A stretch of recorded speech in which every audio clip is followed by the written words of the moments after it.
ప్రాంతంలో ఉన్నటువంటి 22 మంది దుర్మరణం పాలయ్యి ఈ రోజు నాటికి 11 సంవత్సరాలైన క్రమంలో మనం ఈరోజు ఇక్కడ కార్యక్రమం నిర్వహించడం జరిగింది. మొట్టమొదటిగా బాధిత కుటుంబాలకు నా ప్రగాఢ సానుభూతిని తెలియజేస్తున్నా.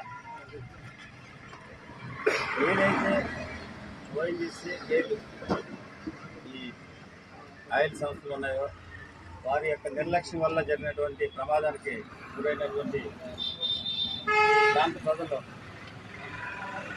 వారికి ఏ విధమైనటువంటి న్యాయం జరుగుతున్నట్టు సందర్భంగా తెలియజేస్తూ దానికి సంబంధించినటువంటి కండిషన్స్ ఏమవుతున్నాయో ఆనాడు అమెండ్మెంట్కి సంబంధించి ఇక్కడ ఉన్నటువంటి పెద్దలు ప్రభుత్వాధికారులు కలిసి చేసినటువంటి కొన్ని ఒప్పందాలు, ఆ ఒప్పందాల్లో 11 కండిషన్స్ ఉన్నాయి.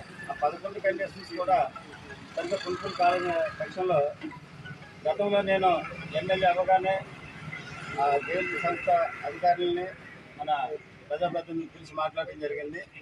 అయితే ఆనాడు వారు ఇచ్చినటువంటి హామీల్ని నిర్లక్ష్యం చేయటమే కాకుండా నాటువేట దారుల వాళ్ళు చెప్పడం కూడా జరిగింది.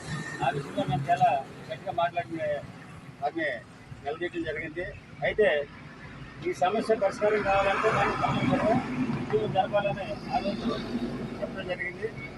అయినా కూడా ఎందుకైనా మంచిది ప్రభుత్వాధికారులు ఎవరైతే ఉన్నారో వాళ్ళతో మరలా ఒకసారి సమర్థించి దీని మీద సరైనటువంటి నిర్ణయం తీసుకోవాలనే ఉద్దేశంతో ఈ విషయాన్ని కలెక్టర్ గారి దృష్టికి తీసుకెళ్ళి అక్కడ వారితో కూడా డిస్కస్ చేయడం జరిగింది.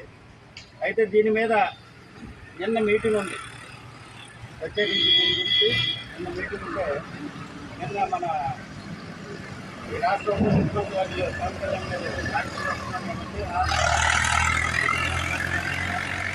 దీని గురించి ఇక్కడ బాధిత కుటుంబానికి న్యాయం జరుగుతుందని నేను తప్పనిసరిగా చర్య తీసుకుంటానని ఈ సందర్భంగా మీకు తెలియజేస్తూ దీంట్లో కొన్ని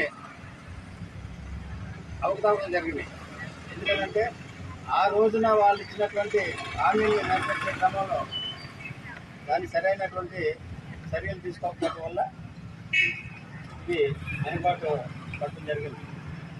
ఎప్పుడైతే ఇక్కడ మన సుబ్బారావు గారు ఆ విషయాన్ని నా దృష్టికి తీసుకొచ్చారో ఆయన సమక్షంలోనే వాళ్ళని ఏ విధంగా నిలదీస్తానో ఒకసారి మీరు ఆయన చెప్తే మీకు అర్థమవుతుంది.